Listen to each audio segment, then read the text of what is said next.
I'm Glenn McGuinness, and this is Outburst. On the program, what should the federal government do about shrinkflation? Well, I didn't know there was such a thing, but... Like, things are progressively getting smaller. I don't know what they can do there, but they definitely need to do something. We're not prepared to pay this much for this little, quite frankly. But first, in a day and age where military readiness is more important than ever, and the fact that Canada may not be as protected as we once were by geography, the issue of Canada being ready for a military conflict remains up in the air. Currently, recruitment in the Canadian Armed Forces is looking at a 16,000 troop shortfall, and those problems continue to persist. Also, Canada has not been meeting that 2% of GDP defense spending target put forth by NATO. Some Canadians may feel protecting our security and our sovereignty may be more so a job for the Americans instead of us.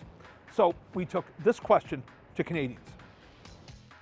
Do you believe Canada is properly prepared for a military conflict?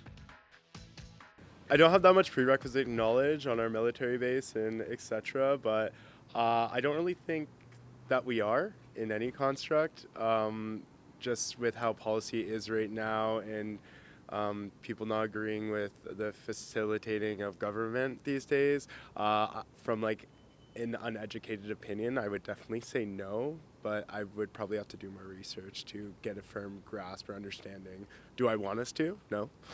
In my opinion, I don't believe we're properly prepared for a military conflict. I think we're more divided, at least in my opinion, than in recent history on a lot of issues. A lot of issues seem to be deliberately politicized, and when you don't stand for anything collectively, it's hard to defend collective interests, right? And especially our country, right? So for that reason, I don't think so. No. Why is that? They have been spending money recklessly on other issues, and they're falling behind on other military avenues that they should be taking. They don't have enough fighters, they don't have enough equipment, and obviously they're giving quite a bit away right now, so that's a lot to pick up on. Pretty much the strategy is we've got to be real good friends with the Americans, and they got the power, and that's pretty much it. As far as being prepared, we've got such a large border. We'll never be totally prepared ourselves. You know, it's through NATO, through the United States. That's our military defense. We have to just recognize that and work with it. I'm not sure. I feel like we have our troops, but I don't know, compared to other nations, they look like they might have a pretty big advantage. So I would say no compared to other nations, yeah. Probably depends on the nature of the conflict, to be honest. Something large and full scale, I'd say probably not, unfortunately. Okay, why would you say that? I don't know that we're allocating proper resources, budgetary or otherwise. Again, it might depend on the nature of the conflict. We've historically been great peacekeepers. I think that we have our strengths. I think that we're very strong in a lot of interventions that we get involved with, but again, depending on the nature of the conflict, I don't know that we would be ready. I don't think so. Why? Because I don't think that's been our focus. We're more about keeping peace, and I like that. So I would say not really in the actually going to war part. My dad served in the Second World War, so I would probably say no. Why?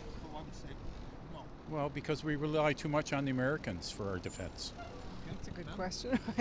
I ditto that. But I would think yes. Yes and no, maybe.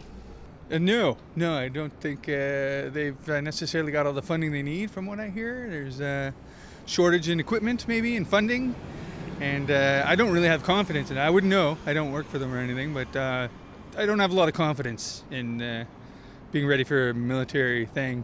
Yeah, I think we are ready. We are strong, and I think the people is strong together too to face anything like that. I would like to believe Canada is properly prepared. It's not something that, fortunately, we think about here very often. We do know people in the military, and they seem to take their jobs very seriously, and it seems to be something that we do invest in. So, but I am naive to sort of what that would look like. So it's hard for me to know if we are. The people that I do know that work in that world are very competent, and I would like to believe that we're prepared for that if it ever came up. Well, I don't think so. We are totally dependent on the US. I don't think like we have proper equipment over here. And like as you know, probably like on TikToks and on other platforms, people are talking about World War III, but I think we are totally dependent on US, but we don't have any our own equipment. And we also don't have been on war, so I don't think we have much experience in wars. But I'm not, I don't have that much information on that topic, but that's all I just know. No, I don't. I do not believe that Canada is properly prepared for a military conflict, only because our military isn't much of one. I think if there was any type of invasion per se or anything like that, I don't think that we have, it's not the desire. I think it's not a lack of desire, it's a lack of people power to join the armed forces and things of that nature. I think that's more what it is. I think there's a lot of dedicated people who believe in defending Canada, but I don't think we have the population number-wise. Our military is severely understaffed right now, severely. How does that make you feel? Worried, because we're really hot on the stage right now, like especially with things going on in Israel and Palestine and Ukraine and stuff. Everyone's tensions are really high, so it makes me worried that we're going to get involved in something and not be able to protect ourselves. We are very rely on our allies. We rely for everything. We thought if we have Big Brother going to take care of us. But again, we should be spending a little bit more on our defense as well, so that if it is required, we don't have to depend on anyone. Shrinkflation is defined as shrinking the size of a product while maintaining its sticker price. In recent years, Canadians have been paying more because of rising interest rates and rising inflation, and shrinkflation has prompted countries like Brazil, South Korea, and Hungary to mandate companies to indicate on the packaging when they shrink a product. We sent our cameras out to ask Canadians what they think our government should do about this. Our question: what could the federal government do to deal with shrinkflation? Product regulations. I'm not sure exactly where it would stand, but I definitely think, it sounds like something that action needs to be taken against. I think they should stop that from happening. I think in a lot of cases, I'd almost rather pay more to at least get what I know is what the product was originally. People used to do that, or companies used to do that. They used to disclose if they were to shrink a package but keep the same price, but that's kind of been done away with. So it's nice to know at least if something's gotten smaller, stay the same price, because it's hard to you don't know, right? Especially if you don't buy something often enough. They should put more regulations. They should hold the the companies accountable.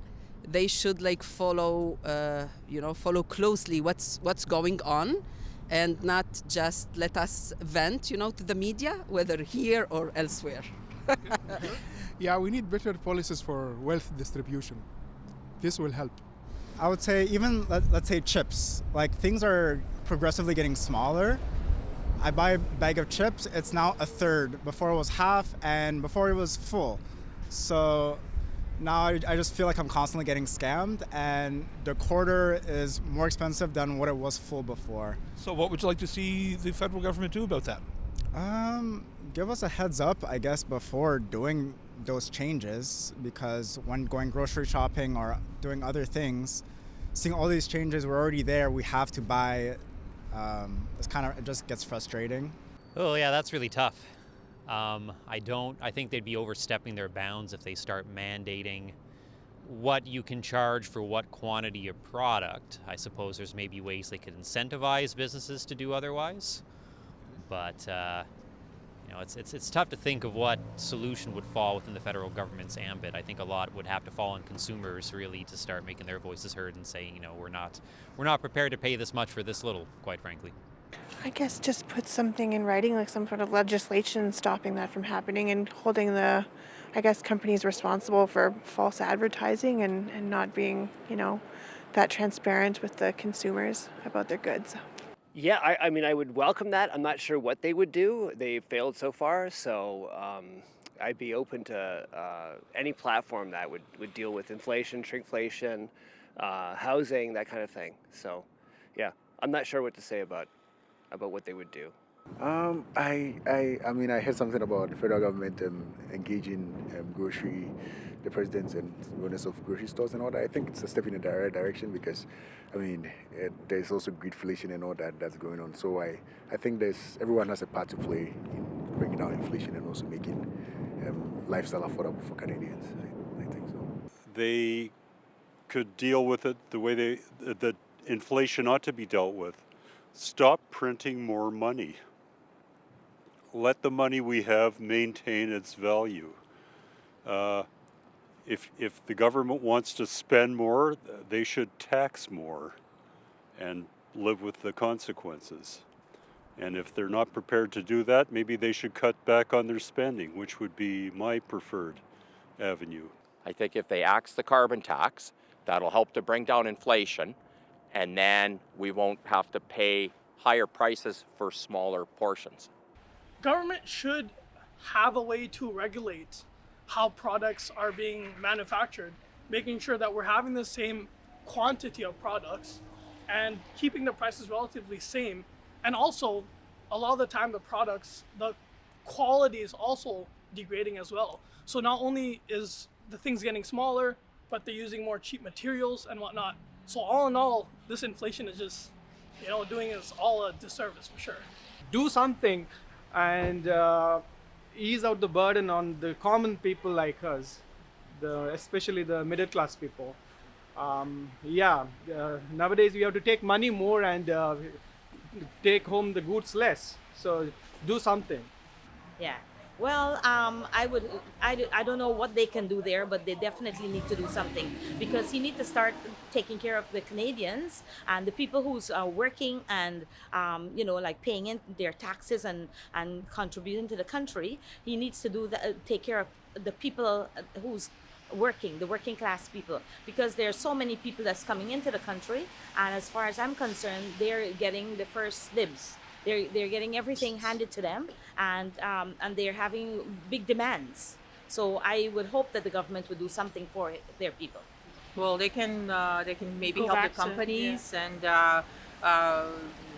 somehow they work in the background to help us, so we don't have to. We end up paying the ultimate price. Whatever happens, whatever the government decision is, we end up paying the price, the consumer, and we are ending up with less and less money and mortgage and interest rates and everything. So we are feeling it definitely. Yeah. If consumers are given more options, you'd have, much cheaper prices, and you wouldn't have that be worrying about shrinkflation as much because again, there wouldn't be that need to control the prices.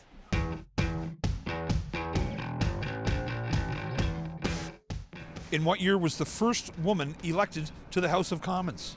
1921, 1940, or 1955? 21, 40, or 55?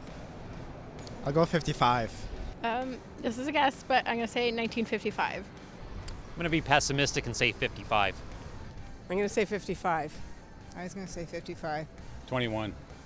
1921. 55? No. I mean, I'd hope 21, but who knows? I'll say 21. It's 21. There we go.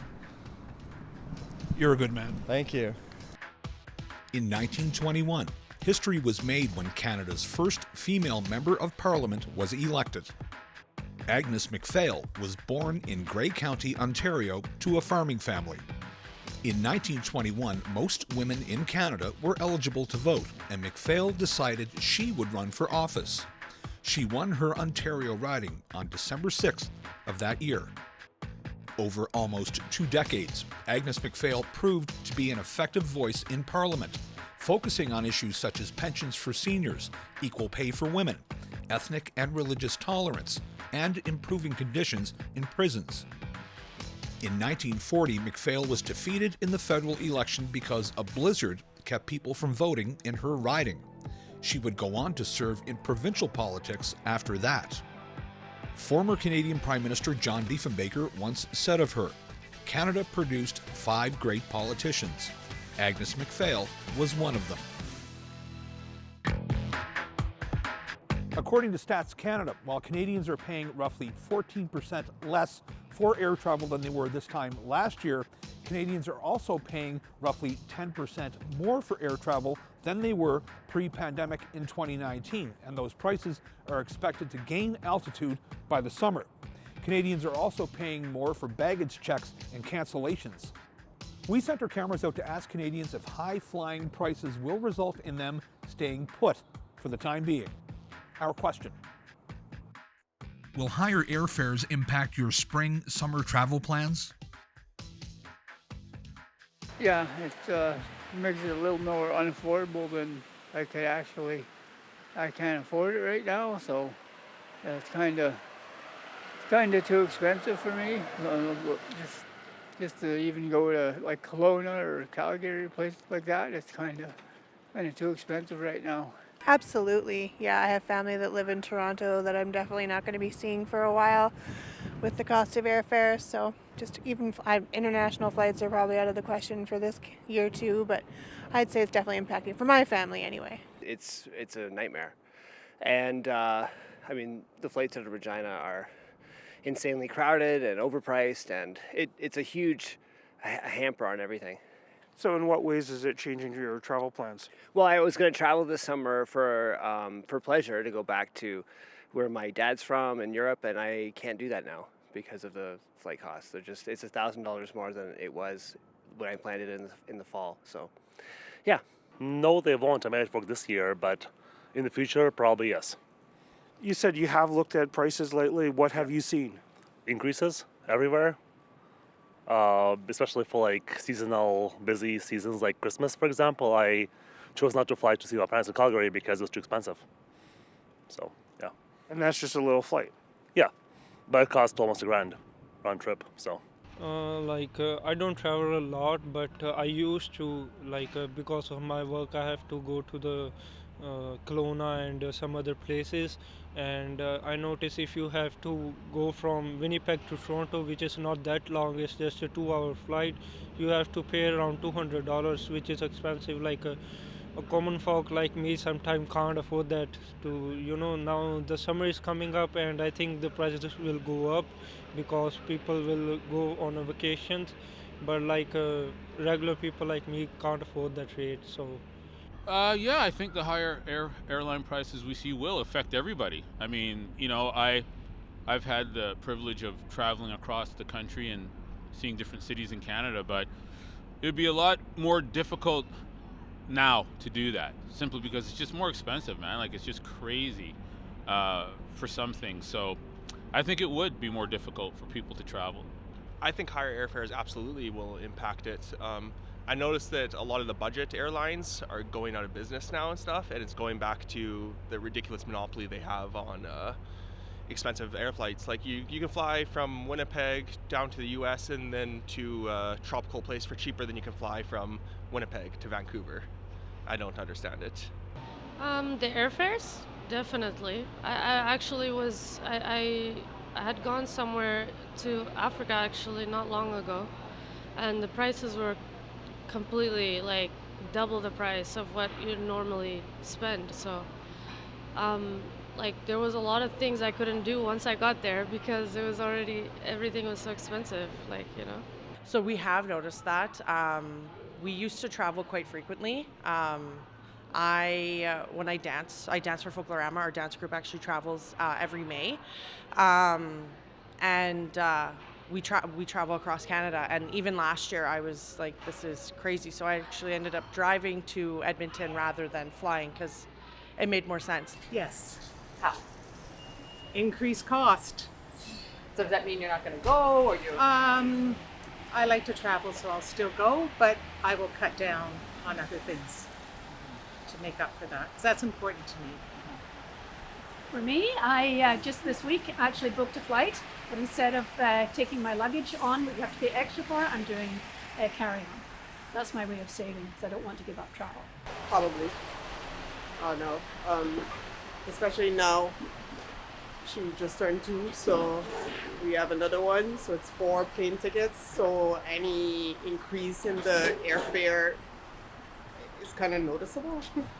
Yes, actually they did. I have a trip myself booked for the summer, but I actually had to take a second look at the options for me because, quite frankly, I almost didn't go on my vacation because of the rising costs. It was cheaper to stay here than to spend almost $7,000 or $8,000 on my trip just for accommodations and airfare alone.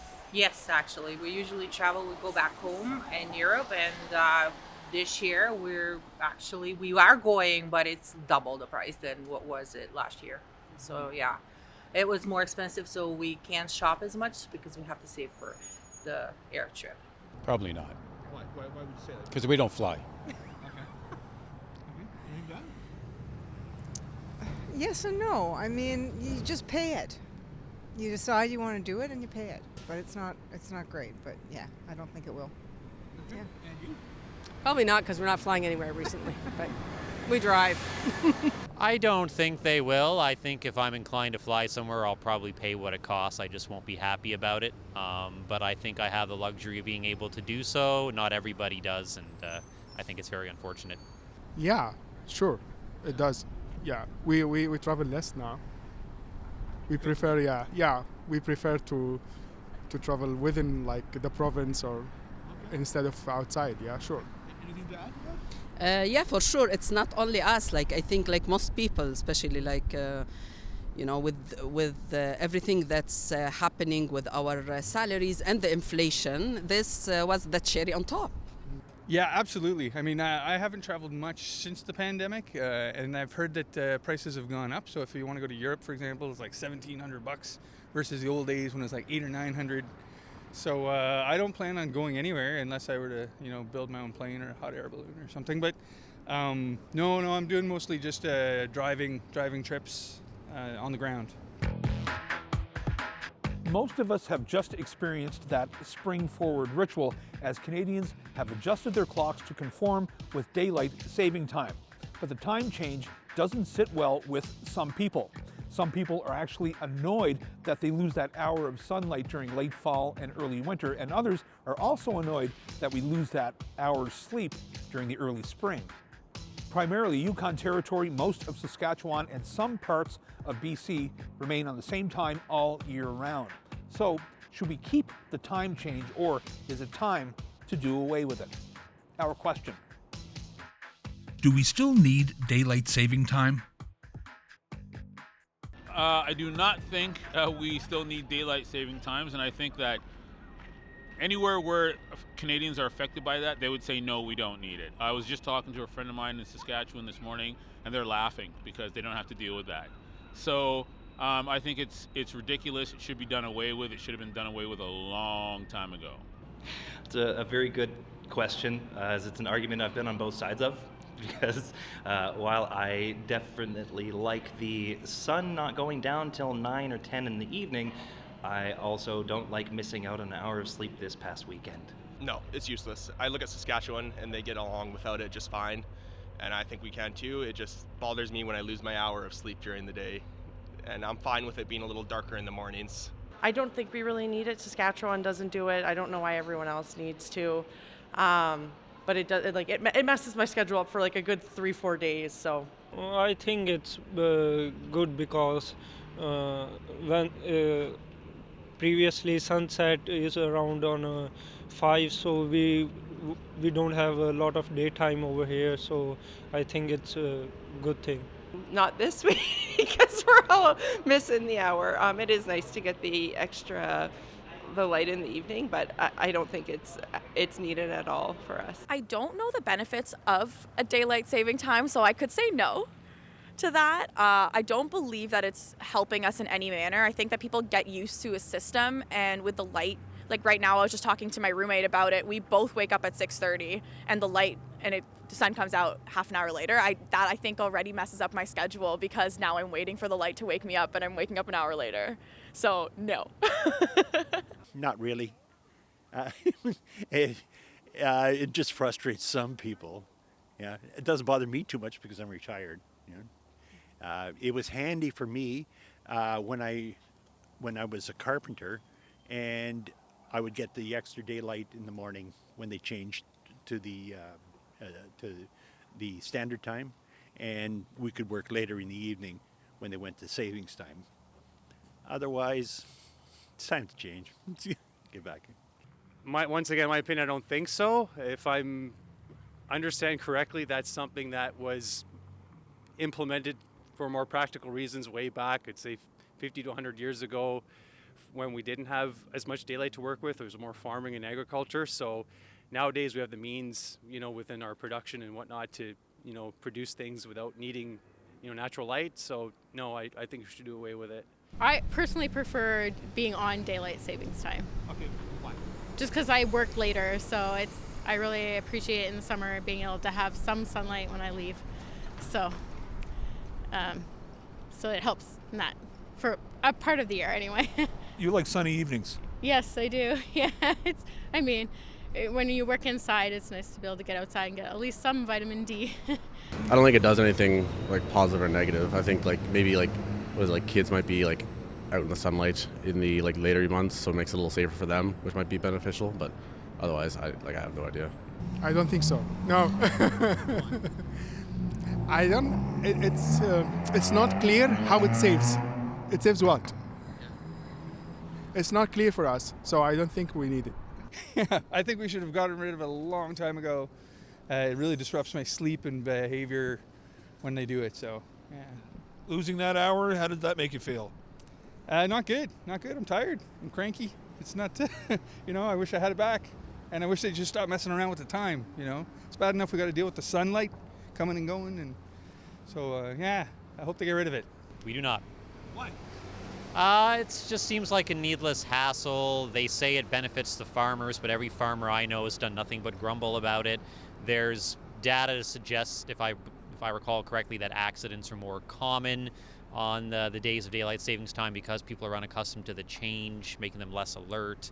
I just don't really see the pros, and there seem to be a lot of cons. Not to mention, I always forget to change my oven timer until far too late, and I get confused. Thanks for watching this episode of Outburst on CPAC.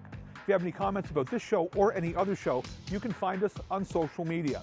You can also find us on our website at www.cpac.ca. I'm Glenn McGuinness, and on behalf of my colleagues at the Cable Public Affairs Channel, thanks for watching. We'll see you next time.